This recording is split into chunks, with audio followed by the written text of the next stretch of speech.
I am excited to be here today with Keston Cook, our newest airport director. Just hired him. He's worked for the city for about 3.5 years. He's got a great background with a degree from Oklahoma State University, and he's worked for at least 3 different airport directors. So I wanted to take the opportunity to visit with Keston today and introduce him to you. For those of you that don't know him, he is our newest member of Team Enid as the airport director. He's been on the team for about 3.5 years. Keston, it's great to be here with you today. Hey, do you want to talk a little bit about yourself, introduce yourself for the folks in Enid that don't know you already? Yeah, absolutely. I'm excited to be here. So my name is Keston Cook. I've been here for, as you said, about 3.5 years. I was operations manager out at the airport for 3 years before Deirdre retired. Before that, I worked up in Appleton International Airport, up in Appleton, Wisconsin. So as you said, I got a degree over at Oklahoma State in aviation management. I have a second one in aerospace security. I've kind of been around airports all my life. My dad was a manager for United Airlines, so grew up over, Tulsa and at the airport out there in the break rooms and back in the hangars at United. So just kind of been born into it, and I'm excited to be here. Well, we're sure excited to have you. I know that this was a highly competitive field. There were at least 13 applicants. We interviewed 7, and you rose to the top for a lot of reasons that you've just mentioned, and I think you're just a great fit. So I'm glad to have you on board. One of the things I wanted to ask you today that maybe would help people get to know you better that don't know you already is, what have you learned from the 3 airport directors that you have previously worked for, and how do you think that will help you be the best airport director that you can be? Absolutely, yeah. So starting off up in Appleton, I was under Scott Woodring, who was the operations manager, and a man named Abe, who was the airport director. And up there, one of the main things that I learned was how to plan events. That was something that they loved to do up there in Appleton, was big events, whether it was a GA open house or a Pulling for Honor charity event where they pulled a plane and teams competed to see who could do that fastest.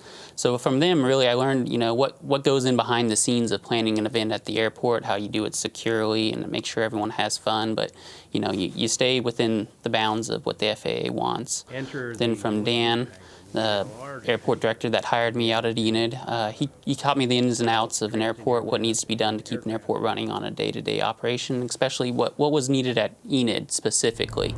How we can support Vance with their mission on coming over and operating out of Enid on the weekends, and what was needed there. And then Deirdre really expanded on that Vance mission. She brought me over to Vance multiple times and introduced me to the people that I needed to know over there and who were the people that got things done, so to speak.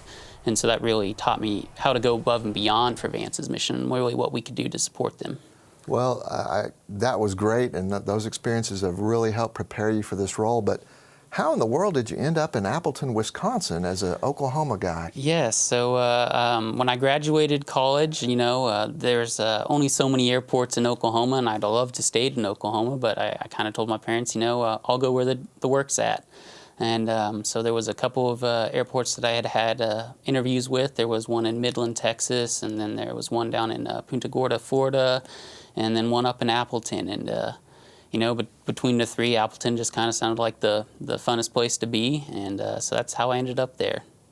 Well, we're sure glad you came back, and I think Ono helped recruit you back to fill the operations manager position. So, oh, absolutely. And the rest is history. So, fantastic. So, what are some of the projects that are coming up out at Woodring that you'd like to talk about today to let people know about? Yes. So we have 2 projects that are coming up immediately. The first one would be a crack seal and a joint seal project on our main ramps, south ramp, joint use ramp, and then we also have a crack on the main runway that'll need to be fixed. That'll be coming up probably around the April-May time frame, and it shouldn't take too long to do. That's done with the help of Jerald Judy and the Oklahoma Strategic Military Planning Commission helping fund that as well. And that'll just be replacing all the cracks and the wear and tear on our ramp that's happened over the years. And then after that, coming up in the next fiscal year, will be our crosswind runway, which is 1331. We'll be doing a full tear out and rehab of the runway, so full reconstruction of it really, and that'll happen in fiscal year 2022. Well, that's fantastic. I know that this coming commission meeting next Tuesday, March 2nd, we have an agenda item on there to accept a grant from the Oklahoma Strategic Military Planning Commission that Colonel Retired Judy represents us on. Do you want to talk about the money we're getting on that?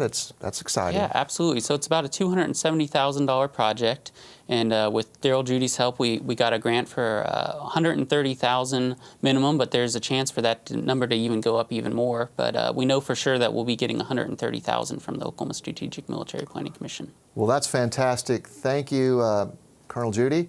Thank you, Mike Cooper. Thank you, the Oklahoma Strategic Military Planning Commission. It's going to be fantastic.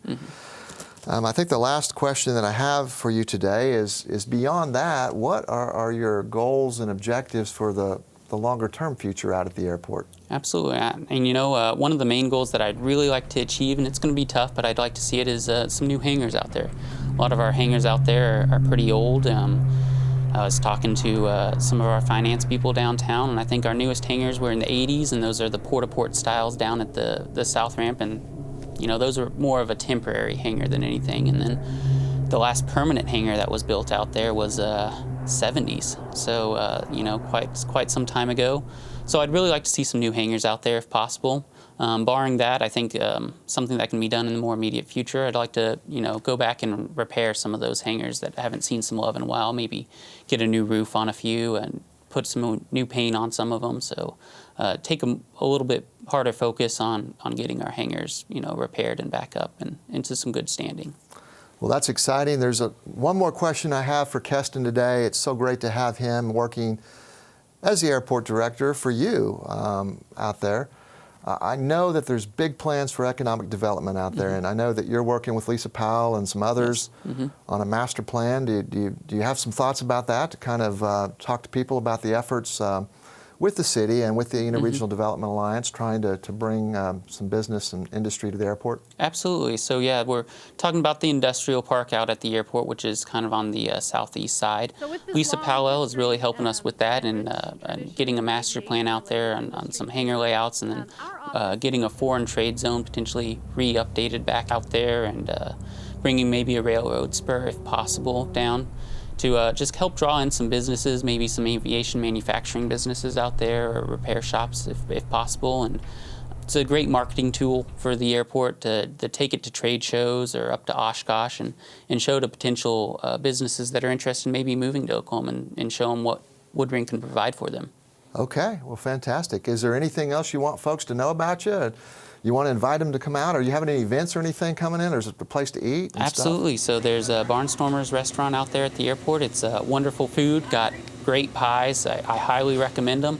I'd love to see them come out and watch the planes just take off and land. And we have a fly-in that's every third Saturday in the summer months. Usually starts in April and runs through September. But I know Jamie out at Barnstormers has opened up, I believe, from January through November now, I believe, doing a Barnstormers breakfast on our off months of the fly-in. So you can still come out every third Saturday, enjoy a nice buffet breakfast out there and see the planes come in. You know, even if it's not a fly-in, we have people that fly in for that. So there'll always be planes out there to see.